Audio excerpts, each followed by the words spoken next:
Scholastic Audio presents Fire Becomes Her by Rosiee Thor, read by Shannon Tayo.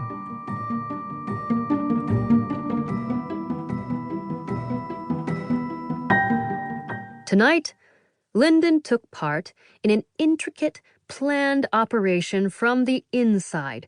His role in this success cannot be overstated. Ingrid's stomach dropped.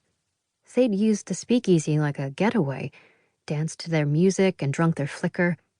Had Linden known all along it would end this way? Cold spread out from her core like ice fracturing against an empty glass. Linden couldn't have known, could he?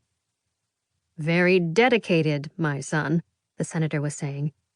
He's always had a strong sense of civic duty, like me, I suppose. Do you plan to follow in your father's footsteps? The reporter turned their attention to Linden, who opened his mouth to reply, only to be spoken over by his father once more. You know, as a matter of fact, there might be a certain Senate seat opening up I think he'd be perfect for. He laughed, the sound ricocheting through the quiet. I'm only 18, Linden said, a note of levity in his voice that didn't match his body language. His fingers curled tight around the vial of flair. I still have to finish school. You've grown up with a senator father, though. Isn't that essentially a crash course in the political landscape of Candesce? Ingrid's stomach dipped as Linden flexed his fingers.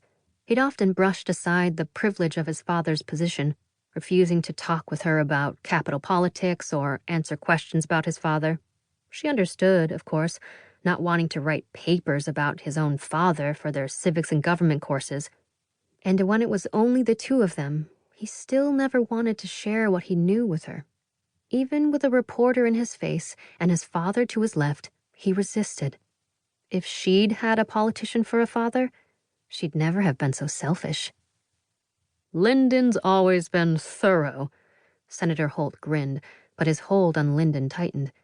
Even when it comes to his education, he's not the sort to leave a job half done. Linden threw on a smile to match, but his eyes were daggers. Ingrid had been brushed aside just like that herself on 100 occasions, and she'd learned to bear it. To see Linden, who usually commanded attention by merit of his name, grapple with the same injustice was a sight indeed.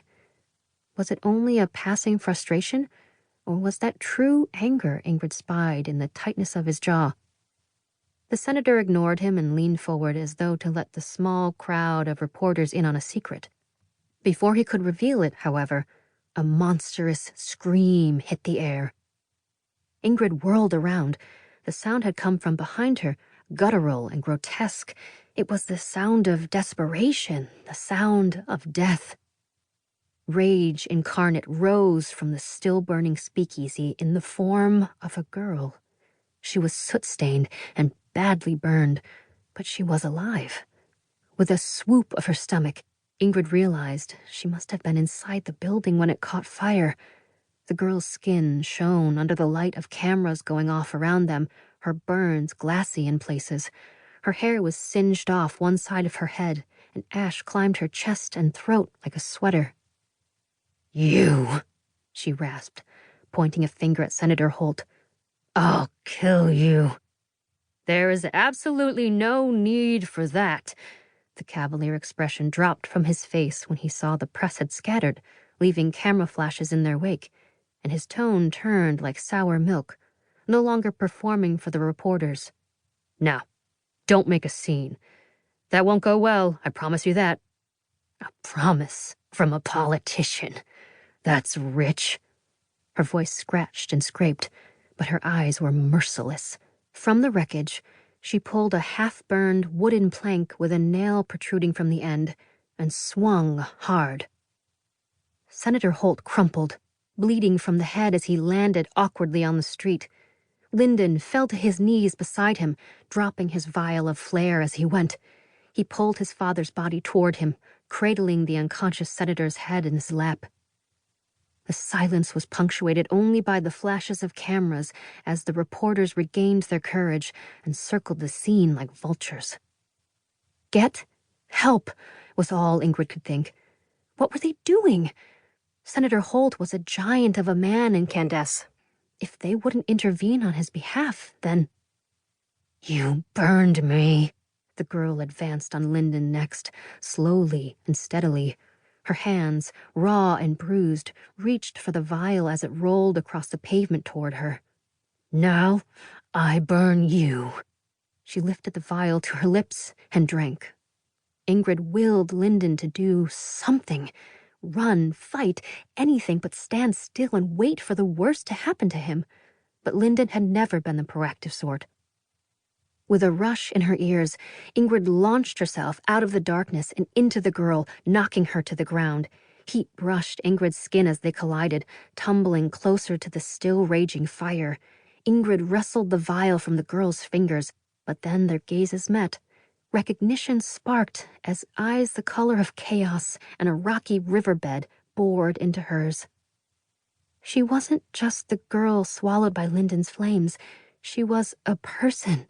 And to Ingrid's regret, she had a name. Oh, how Ingrid wished she didn't. "Louise?"